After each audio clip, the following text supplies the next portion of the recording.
Assalamualaikum warahmatullahi wabarakatuh. Nama saya Pani Melati Apriansyah dari Fakultas Ekonomi dan Bisnis Universitas Yarsi. Hari ini saya akan menjelaskan mengenai mata kuliah Statistik Bisnis 2, SPSS Uji Beda. Oke, sekarang saya akan share screen.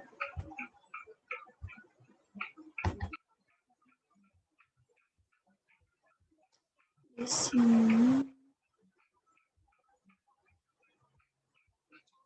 Jadi, sebelum kita ke SPSS, saya akan membahas dulu sedikit materi tentang statistik parametrik.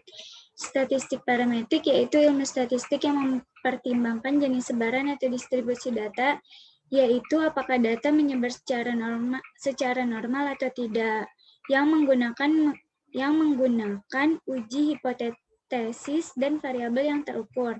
Kemudian di sini ada uji beda. Uji beda atau t-test adalah pengujian hipotesis terhadap suatu data yang dilakukan dengan teknik analisis komparasi data yang bertujuan untuk mengetahui ada atau tidaknya perbedaan antara suatu variabel atau sampel yang diteliti. Jika ada perbedaan, maka dilihat apakah perbedaan itu signifikan atau hanya kebetulan. Pada uji beda terdapat one sample t-test atau uji satu sampel yang merupakan analisis perbandingan untuk membandingkan rata-rata sebuah sampel atau variabel dengan rata-rata populasi yang ada. Oke, kemudian di sini ada hipotesis dan kriteria yang nanti akan saya jelaskan setelah contoh kasus berikut. Di sini ada contoh kasus one sample t-test. Yaitu seorang peneliti membuat dugaan yang menyatakan bahwa nilai rata-rata berat badan mahasiswa Fakultas Ekonomi dan Bisnis Yarsi angkatan 2019 adalah sama dengan 55 kg. Penelitian ini bertujuan untuk menguji hipotesis rata-rata berat badan mahasiswa FEB Yarsi angkatan 2019. Dalam kasus ini, peneliti memilih melakukan pengambilan data secara random atau acak dengan jumlah mahasiswa FEB Yarsi angkatan 2019, yaitu sebanyak 10 orang mahasiswa. Berarti di sini udah diketahui dong nilai acuannya itu 55 kg.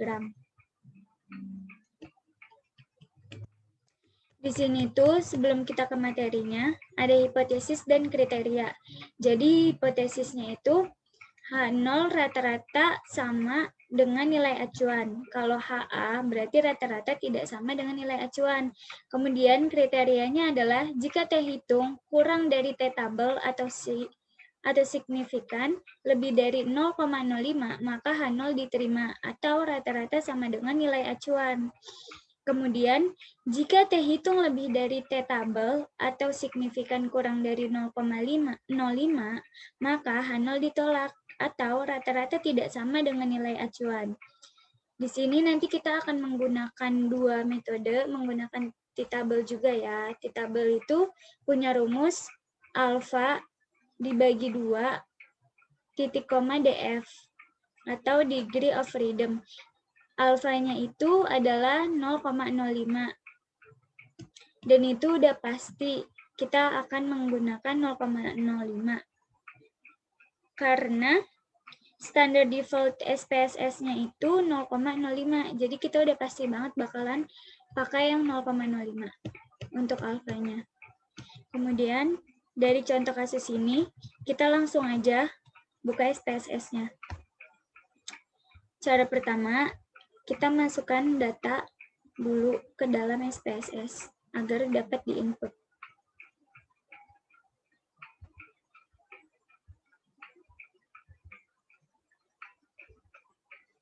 Oke. Ini kita ganti dulu Excel. Setelah itu kita pilih yang one sample t-test. Klik OK. Akan tampil data seperti ini. Kita atur dulu desimalnya. Nah, di sini itu kan udah ada nih data berat badannya, ya kan? Maka dari itu, untuk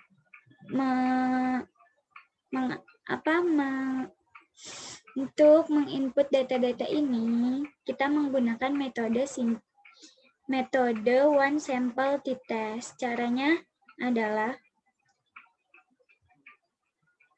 kita menganalize, kemudian klik compare means, kemudian di sini kita klik one sample t-test. Di sini tes variabelnya kita masukin yang berat badan tadi. Di sini kan tadi acuannya itu 55 kg ya. Jadi di tes value-nya kita isi 55. Setelah itu kita klik OK. Beginilah hasil output-nya. Ada one sample statistik dan juga one sample test. Nah, pada one sample statistik itu di berat badan dari 10 orang, ini jumlahnya, dari 10 orang dengan mean atau rata-ratanya 59,00. Kemudian standar deviation-nya atau standar deviasinya 7,379 dan standar error mean-nya 2,333. Kemudian di sini mean-nya diketahui dari berat badan tadi itu 59,00 atau rata hitungnya 59,00. Kemudian di sini itu ada one sample t-test berat badan. Ini T hitungnya itu 1,714, kemudian degree of freedom-nya 9, ada seek to tell-nya 0,121, ada mean difference-nya 4,000. Nah, di sini itu ada 95% confidence interval of the difference. Ada lower dan ada upper. Nah, yang lower-nya itu min 1,28 dan yang upper-nya itu 9,28. Nah, dari hasil ini kita juga bisa menyimpulkannya dengan t-table. Atau bisa juga seperti ini langsung.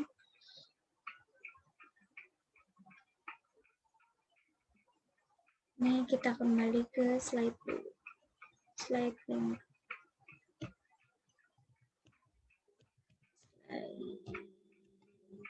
nih. Jadi kalau misalnya pada rumusan hipotesis ini H0 sama dengan berat badan siswa yang tadi yang pertama saya bahas. Kemudian di sini buat pengambilan keputusan, jika nilai seek to tell-nya kurang dari 0,05, maka H0 ditolak dan HA diterima. Nah, di sini tadi kita lihat seek to tell-nya itu di atas atau di bawah 0,5 nih. Seek to tell-nya itu 0,121. 0,121 itu adalah di atas 0,025 kan. Berarti bisa kita ambil kesimpulan bahwa H0 diterima dan HA ditolak karena seek to tell-nya di atas atau lebih dari 0,05. Sekarang kita bandingkan dengan menggunakan t-table. Di sini kita lihat dulu DF-nya atau degree of freedom-nya itu ada di angka 9. Ya, berarti kita sekarang buka lagi ke sini, ke t-table-nya. Nih, DF-nya itu kan tadi 9 ya. 9. Nih. Ya kan? Nah, tadi rumus t-table itu kan alfa dibagi 2 titik koma DF kan. Nah, alfa dibagi 2 berarti kan 0, alfanya itu kan 0,05. 0,05 dibagi 2 sama dengan 0,25 kan. Nah, di sini kita udah tahu nih 0,25. Ya kan? Tinggal kita ambil DF-nya. DF-nya itu tadi ada di angka 9 kan. Berarti D itu ada di sini. Nih. 2,262. 2,262 sekian kan. Berarti kesimpulan yang bisa diambil adalah sama. Ya, kesimpulan yang diambil sama seperti menggunakan terhitung tadi, yaitu H0 diterima dan HA ditolak. Artinya apa?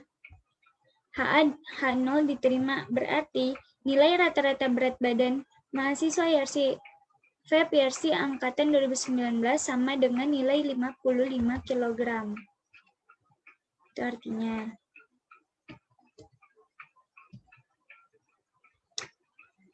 Dan selanjutnya di sini itu ada materi. Oke, sorry. Ada materi two sample t-test. Nah, di materi ini pada two sample t-test itu terbagi dua, yaitu ada independent t-test dan paired t-test. Pada independent t-test, apa sih independent t-test itu? Dia adalah analisis statistik yang membandingkan dua sampel yang tidak berhubungan atau tidak berpasangan. Sedangkan paired t-test ini, dia itu membandingkan dua sampel yang berpasangan, yang umumnya berupa skala interval atau rasio atau data kuantitatif. Oke, langsung aja ke contoh kasus dari independent t-test. Seorang dosen melakukan pengujian hipotesis komparatif untuk mengevaluasi hasil belajar mata kuliah pengantar akuntansi 2 terhadap mahasiswa FEB Univ YRC kelas A atau kelompok 1 dengan kelas B atau kelompok 2, angkatan 2019. Pada kelas A, dosen menerapkan metode belajar dengan tidak menggunakan Excel dalam menyusun laporan keuangan. Sedangkan pada kelas B, dosen menerapkan metode belajar dengan menggunakan Excel untuk menyusun laporan keuangan. Di sini itu ada variabel value-nya. Yang kelompok 1 atau kelas A ya tadi. Atau kelas A itu dia tidak menggunakan Excel. Kemudian di kelompok 2 itu dia menggunakan Excel. Kelompok 2 itu maksudnya adalah kelas B. Oke. Setelah itu, di sini ada pedoman pengambilan keputusannya. H0 artinya kedua kelompok memiliki rata-rata hasil belajar yang sama. Ini apabila H0 diterima dan HA ditolak ya. Kedua kelompok memiliki rata-rata hasil belajar yang sama antara kelompok 1 dan kelompok 2. Kemudian, kalau hasilnya HA diterima dan H0 ditolak, atau H0 ditolak dan HA diterima, itu kedua kelompok memiliki rata-rata hasil belajar yang berbeda antara kelompok 1 dengan kelompok kedua. Nih, ya. Kalau misalnya nilai seek to tell-nya lebih dari 0,5, maka H0 diterima dan HA ditolak. Kalau sebaliknya, berarti H0 ditolak dan HA diterima. Oke? Sekarang kita lanjut ke SPSS-nya. Sebelumnya, kita masukkan data dulu sama seperti yang awal. Klik file, klik open, klik data. Ini bisa juga pakai import data ya, bebas kalian mau pakai yang mana aja. Kemudian di sini itu kan kita sedang membahas two sample t-test yang independent t-test kan. Kita klik OK. Kita revisi dulu desimalnya. Nah, di sini itu udah tertera kan, ada yang tidak menggunakan Excel dan juga menggunakan Excel. Nah, berhubung di sini itu, di SPSS itu kita akan mengubah data kualitatif menjadi kuantitatif. Maka dari itu kita mentransform dulu. Klik transform, record into same variables. Kemudian di sini itu kan kelompok kan yang mau kita input. Nah, klik kelompok, kemudian kita add alt and new values. Kita masukkan di sini. Di value-nya itu tidak menggunakan Excel. Kita kasih di value-nya 1, kemudian add. Di sini kita tulis menggunakan Excel. Kita kasih kode 2. klik add, kemudian continue. Kita klik OK. Ya.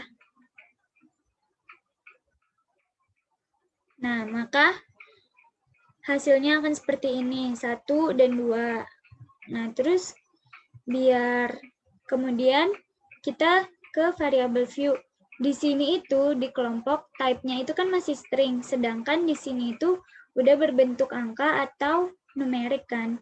Maka dari itu di type-nya kita ubah jadi numerik. Klik OK.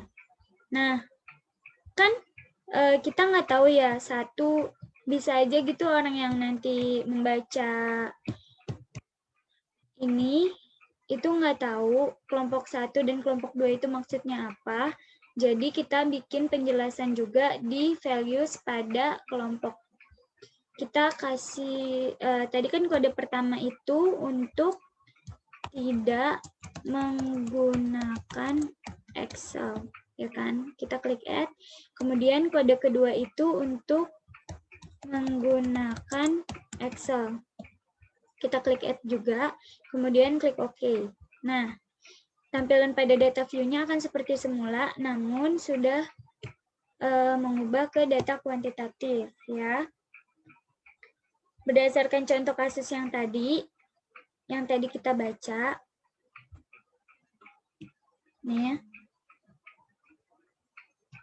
ada 2 kelompok ya. Kemudian untuk menginput dari si contoh kasus ini, kita memerlukan data SPSS dengan cara kita kembali lagi ke SPSS. Kita kan tadi udah mentransform, udah merecord datanya juga. Kita klik sekarang akan membuat data to sample t-test yang bagian independent test. Jadi klik analyze, compare means.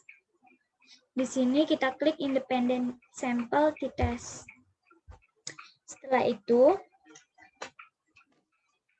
kita masukkan yang di tes variabelnya ini add nilai, dan di grouping variabelnya kita add yang kelompok. Setelah itu kita klik define group. Di sini ada grup 1 dan grup 2 kan yang tadi. Nah, kita masukin aja angka 1 pada grup 1 dan angka 2 pada grup 2. Klik continue dan klik OK. Nah, akan muncul hasil outputnya seperti ini. Ada 2, yaitu grup statistics dan independent sample test. Nah, pada grup statistik ini, di kelompok tidak menggunakan Excel, itu terdapat 15 orang. Dari data yang tadi SPSS kan 15 orang.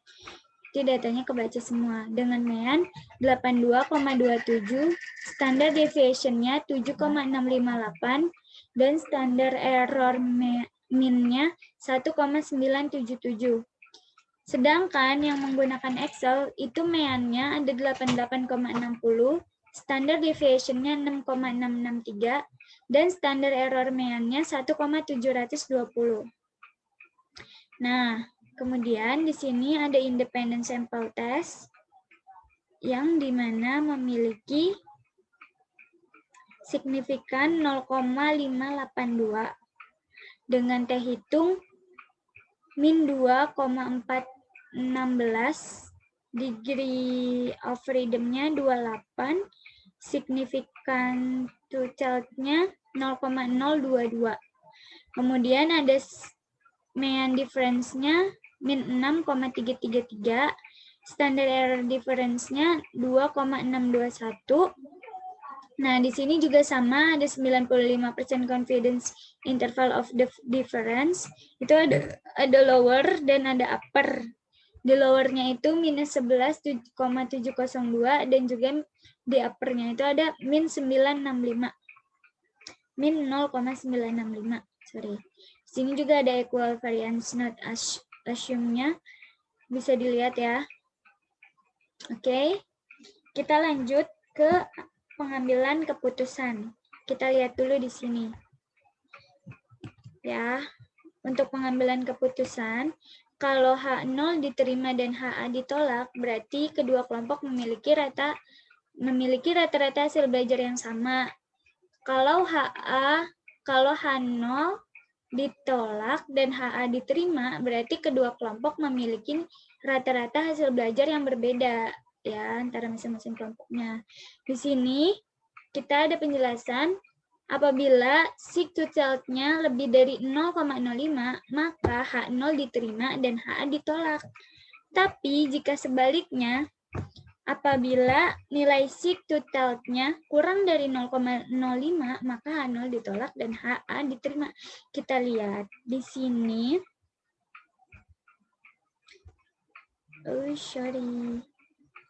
Nih, kita lihat. Sig-to-child-nya itu kan 0,022. 0,022 itu lebih kecil kan daripada 0,05. Ya kan? Berarti di sini kita bisa mengambil kesimpulan bahwa nilai sig-to-child-nya kurang dari 0,05. Maka H0 ditolak dan HA diterima. Artinya apa? Artinya ada perbedaan rata-rata hasil belajar mahasiswa antara kelas A atau kelompok 1 dengan kelas B atau kelompok 2. Sekarang kita coba menggunakan t-table ya. Ini dia t-table-nya. Kita lihat lagi di hasil output-nya. Itu DF-nya itu dia berada di DF28. Oke, DF28 berarti di sini. Ya kan? Nah, rumusnya sama seperti tadi, yaitu alfa dibagi 2. Berarti kan 0,025 kan? Berarti dia ada di sini. 2,048. Benar gak? Nih, di sini kan? Ya. 2,048 sekian kan? Berarti hasil keputusannya itu sama dengan yang tadi.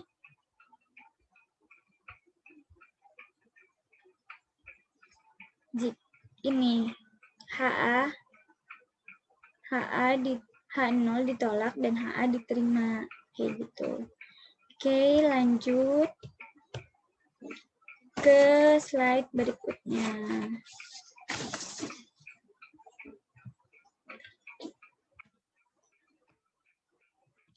Masih sama ya. Cara menghitung t-table-nya 0,05 dibagi 2. Kemudian dilihat DF-nya itu berapa. Oke, lanjut. Kemudian di sini ada contoh kasus dari Paired t-test. Sebuah perusahaan farmasi melakukan penelitian dari obat penurun berat badan terhadap beberapa sukarelawan mahasiswa Universi. Sebuah penelitian dilakukan dengan mengambil sampel berat badan sebelum diberi obat dan berat badan sesudah diberi obat. Oke, next. Di sini sama ada pedoman pengambilan keputusan. Jadi, pada rumusan hipotesis penelitian H0, kalau H0, nih, langsung aja ya dari sini. Apabila nilai sig-to-child-nya kurang dari 0,05, maka H0 ditolak dan HA diterima. Itu artinya, berarti ada perbedaan rata-rata berat badan sukarelawan antara mahasiswa Universi dari sebelum dan sesudah diberi obat. Tapi kalau sebaliknya, yaitu sig-to-child-nya lebih dari 0,5, maka H0 diterima dan HA ditolak. Artinya apa? H0 diterima, berarti tidak ada perbedaan rata-rata berat badan sukarelawan mahasiswa Universi dari sebelum dan sesudah diberi obat. Gitu. Langsung aja kita ke SPSS untuk mengolah datanya. Seperti yang sebelumnya ya, kita harus mengimport data dulu. Ini kalian bisa pakai import data, juga bisa langsung dari yang tadi saya iniin. Nah, di sini kan kita pakai yang data latihan Paired t-test kan. Klik OK. Nah, Kalau misalnya di sini kalian nggak butuh desimal, bisa desimalnya itu kalian nolin aja di variabel view. Nah, di sini itu ada berat sebelum dan berat sesudah minum obat. Ya kan? Kemudian di sini kita langsung menginput aja datanya. Kita klik analyze, klik compare means. Nah, di sini ada period sample t-test, klik. Di sini itu terdapat variabel 1 dan variabel 2. Pada variabel 1 kita masukkan berat sebelum minum obat, dan pada variabel kedua kita masukkan berat sesudah minum obat. Setelah sudah, kita klik OK. Akan muncul hasil output seperti ini. Terbagi menjadi 3 ya. Ada period sample statistik, period sample correlation, dan period sample test. Nah, pada period sample statistik ini bisa kita ketahui hasil outputnya yaitu dengan berat badan sebelum minum obat memiliki mean atau rata-rata sebesar 66,81 dengan jumlah sukarelawan 16 orang, standard deviation-nya itu 6,656 dan standar error mean-nya 1,664.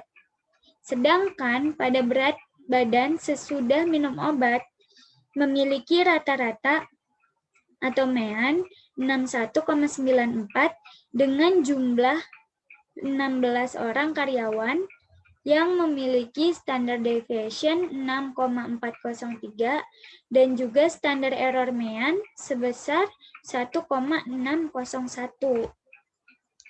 Tuh. Nah, di sini itu ada period sample correlation. Jadi, ada korelasi antara berat sebelum dan berat sesudah minum obat. Correlation-nya itu 0,899 dari 16 orang sukarelawan dengan nilai sig-nya 0,0000 ya. Nah, kemudian di sini ada period sample t-test. Sama seperti tabel sebelumnya, itu ada berat sebelum dan berat sesudah ya. Sesudah minum obat. Nah, di sini itu ada mean-nya sebesar 4,875, standar deviation-nya 2,941, standar error mean-nya 0,735, kemudian sama memiliki 95% confidence interval of the difference, ada lower-nya 3,304 dan upper-nya 6,442. Dengan tabel hitungnya, dengan T hitungnya, 6,630 dan DF-nya atau degree of freedom-nya itu ada 15 dan sig to telt-nya 0,000 ya. Berarti dengan kita melihat sig to telt-nya kurang dari 0,05, maka kita lihat di sini sig to telt kurang dari 0,5, maka H0 ditolak dan HA diterima. Artinya apa? H0 ditolak dan HA diterima, berarti ada perbedaan rata-rata berat badan antar sukarelawan mahasiswa Yarsi dari sebelum diberi obat dengan sesudah diberi obat. Gitu. Sekarang kita coba pakai T-table. Di sini tadi kita lihat DF-nya itu berapa?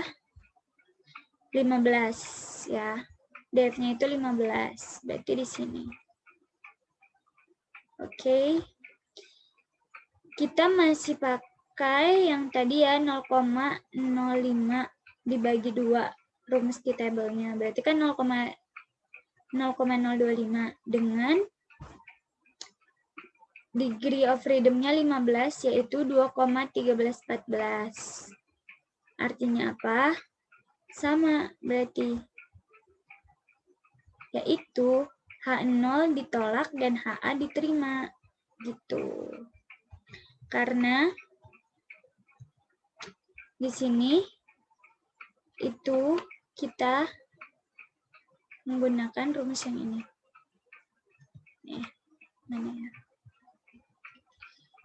Jika T hitung kurang dari T tabel, itu artinya H0 diterima dan HA ditolak. Tapi kalau T hitung lebih dari T-tabel, itu artinya H0 ditolak dan HA diterima. Kayak gitu. Tadi itu kita lihat perbedaannya di T hitung. T hitungnya itu 6,630, sedangkan nih 6,630, sedangkan pada T-tabel itu tadi 2,1314. Otomatis T-tabelnya itu lebih kecil daripada T hitung kan. T-tabel lebih kecil daripada T hitung, berarti ini T hitung lebih besar daripada T-tabel. Berarti H0 ditolak, kayak gitu. Untuk mengerjakan yang lainnya juga sama kayak gini. Nah, ya kan? Berhubung T hitung lebih besar daripada T-tabel, berarti H0 ditolak dan HA diterima gitu. Atau kalian itu kalau misalnya kalian mau menggunakan rumus T-tabel, harus lihat T hitung dan juga T-tabelnya, perbandingan antara dua itu, yang paling besar yang mana. Kalau misalnya kalian mau menggunakan hasil output SPSS-nya juga bisa, kalian cukup melihat seek to tell-nya itu lebih besar atau lebih kecil daripada yang ada pada 0,05 gitu. Lebih besar atau lebih kecil daripada 0,05 kalau mau lihat dari seek to tell-nya. Oke. Sekian dari saya, kurang lebihnya mohon maaf. Wassalamualaikum warahmatullahi wabarakatuh.